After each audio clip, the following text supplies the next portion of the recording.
Setelah Yakub mendapat kabar bahwa ada gandum di Mesir, berkatalah ia kepada anak-anaknya, "Mengapa kamu berpandang-pandangan saja?" Lagi katanya, "Telah kudengar bahwa ada gandum di Mesir. Pergilah ke sana dan belilah gandum di sana untuk kita, supaya kita tetap hidup dan jangan mati." Lalu pergilah 10 orang saudara Yusuf untuk membeli gandum di Mesir. Tetapi Yakub tidak membiarkan Benyamin, adik Yusuf, pergi bersama-sama dengan saudara-saudaranya, sebab pikirnya, jangan-jangan ia ditimpa kecelakaan nanti. Jadi di antara orang yang datang membeli gandum, terdapatlah juga anak-anak Israel, sebab ada kelaparan di tanah Kanaan. Sementara itu, Yusuf telah menjadi mangku bumi di negeri itu. Dialah yang menjual gandum kepada seluruh rakyat negeri itu. Jadi, ketika saudara-saudara Yusuf datang, kepadanya lah mereka menghadap dan sujud dengan mukanya sampai ke tanah. Ketika Yusuf melihat saudara-saudaranya, segeralah mereka dikenalnya. Tetapi ia berlaku seolah-olah ia seorang asing kepada mereka. Ia menegur mereka dengan membentak, katanya, "Dari mana kamu?" Jawab mereka, "Dari tanah Kanaan, untuk membeli bahan makanan." Memang Yusuf mengenal saudara-saudaranya itu, tetapi dia tidak dikenal mereka. Lalu teringatlah Yusuf akan mimpi-mimpinya tentang mereka. Berkatalah ia kepada mereka, "Kamu ini pengintai. Kamu datang untuk melihat-lihat di mana negeri ini tidak dijaga." Tetapi jawab mereka, "Tidak, Tuanku. Hanyalah untuk membeli bahan makanan. Hamba-hambamu ini datang." "Kami ini sekalian anak dari satu ayah. Kami ini orang jujur. Hamba-hambamu ini bukanlah pengintai." Tetapi ia berkata kepada mereka, "Tidak. Kamu datang untuk melihat-lihat di mana negeri ini tidak dijaga." Lalu jawab mereka, "Hamba-hambamu ini 12 orang.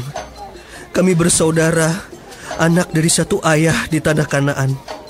Tetapi yang bungsu sekarang ada pada ayah kami, dan seorang sudah tidak ada lagi." Lalu kata Yusuf kepada mereka, "Sudahlah, seperti telah kukatakan kepadamu tadi, kamu ini pengintai. Dalam hal ini juga kamu harus diuji. Demi hidup Firaun, kamu tidak akan pergi dari sini jika saudaramu yang bungsu itu tidak datang kemari. Suruhlah seorang daripadamu untuk menjemput adikmu itu. Tetapi kamu ini harus tinggal terkurung di sini.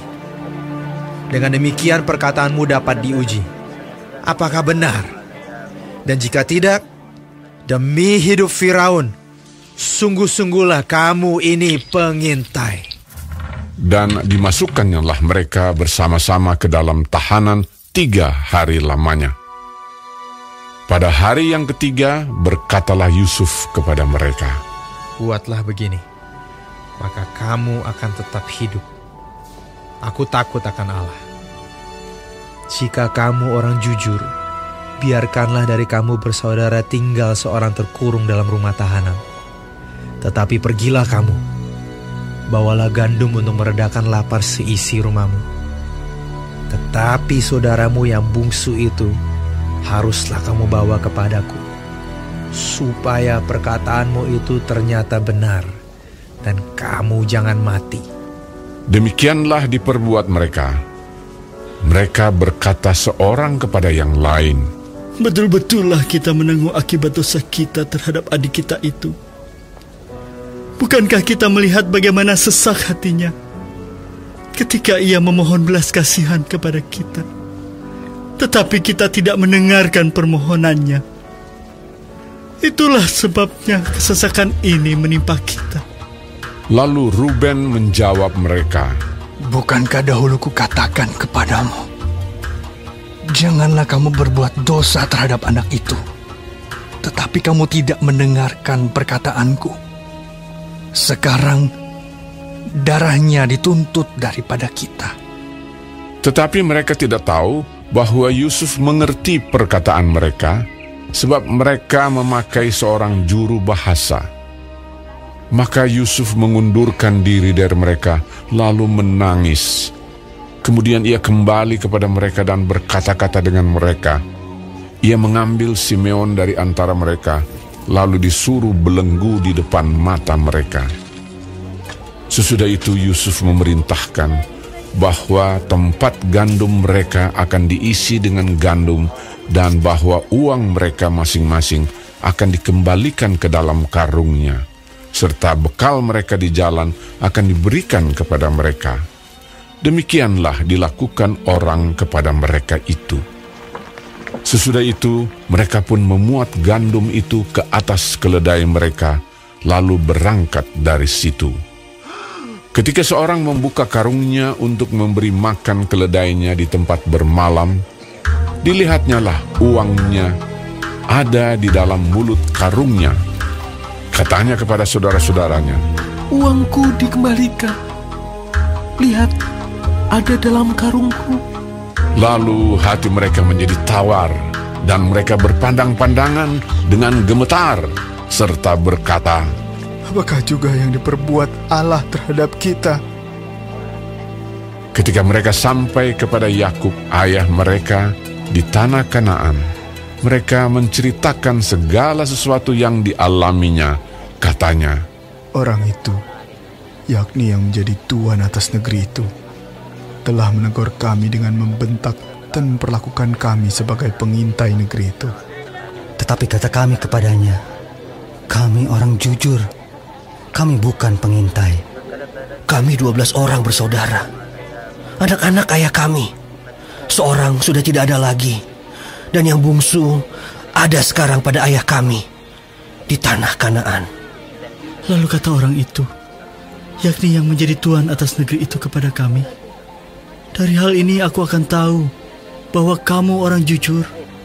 Dari kamu bersaudara, haruslah kamu tinggalkan seorang padaku.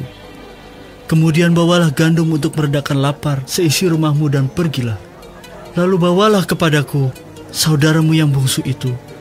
Maka aku akan tahu bahwa kamu bukan pengintai, tetapi orang jujur. Dan aku akan membalikan saudaramu itu kepadamu. Dan bolehlah kamu menjalani negeri ini dengan bebas. ketika mereka mengosongkan karungnya, tampaklah ada pundi-pundi uang masing-masing dalam karungnya. Dan ketika mereka beserta ayah mereka melihat pundi-pundi uang itu, ketakutanlah mereka. Dan Yakub, ayah mereka, berkata kepadanya, "Kamu membuat aku kehilangan anak-anakku. Yusuf tidak ada lagi, dan Simeon tidak ada lagi. Sekarang Benyamin pun hendak kamu bawa juga. Aku inilah yang menanggung segala-galanya itu." Lalu berkatalah Ruben kepada ayahnya, "Kedua anakku laki-laki boleh engkau bunuh, jika ia tidak kubawa kepadamu. Serahkanlah dia ke dalam tanganku, maka dia akan kubawa kembali kepadamu."